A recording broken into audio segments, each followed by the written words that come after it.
Katrs saulēkts iezīmē jaunu sākumu, taču Artūram tas bieži vien izcēla senu problēmu. Viņa dēls Leo bija inteliģents un enerģisks, tomēr viņam piemita ātri zūdoša apņēmība. Brīdī, kad uzdevums kļuva sarežģīts, Leo entuziasms ātri izgaisa, aizstāts ar padošanās nopūtu.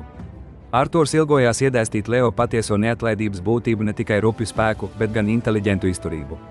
Kādu pēcpusdienu Artūrs ieveda Leo savā nekārtīgajā kabinetā, istabā, kas bija piepildīta ar augstiem grāmatu plauktiem un aizmirstiem dārgumiem.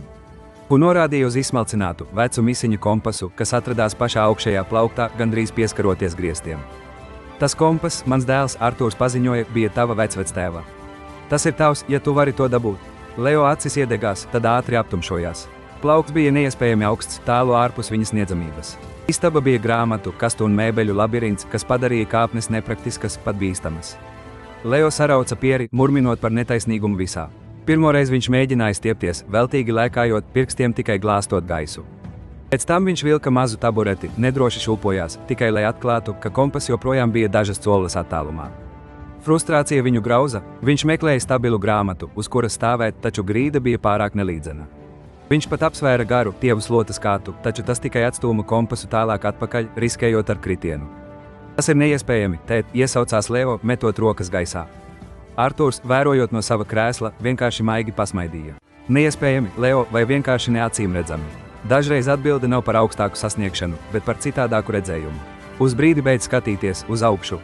Noskumis Leo nogrima pupu maisā, viņa skatiens dreifēja no iespaidīgā plaukta uz haotisko istabu ap viņu. Hu izsekoja antīkā galda līnijām, paklāja rakstam, un tad viņa acis pamanīja kaut ko dīvainu. Gandrīz neredzams pret tumšo koku uz plaukta zemāk, bija tievs tumšs pavadiens. Šķita, ka tas pazūdais grāmatu kaudzes. Sekojot tā smalkajai takai ar acīm, Leo saprata, ka tas stiepjas līdz pašam augšējiem plauktam un ir piesiets pie antīkā kompasa. Artūrs bija orķestrējis šo sarežģīto iestatījumu. Ar pēkšņu sapratnes vilni Leo uzmanīgi pārvietoja grāmatas no apakšējā plaukta, atklājot virknes garumu. Hu to maigi pavilka, kompass, tā vietā, lai nokristu, graciozi paslīdēja uz priekšu, nosvērās pāri malai un maigi nolaidās uz biezas, salocītas segas, ko Artūrs iepriekš bija diskrēti novietojis uz grīdas. Plats smaids izplatījās pāri Leo sejai. Viņam nebija jākāpj, viņam vienkārši bija jānovēro. Artūrs piegāja, paņēma kompasu un pasniedza to savam starojošajam dēlam. Redzi, Leo, patiesa neatlaidība nevienmēr ir par rupju spēku vai vienu un to pašu neveiksmīgu mēģinājumu skaļāku atkārtošanu. Tas ir par atkāpšanos, visā ainavas novērošanu un īstās problēmas identificēšanu. Izaicinājums nebija augstums, tas bija slēptais ceļš, gudrais risinājums.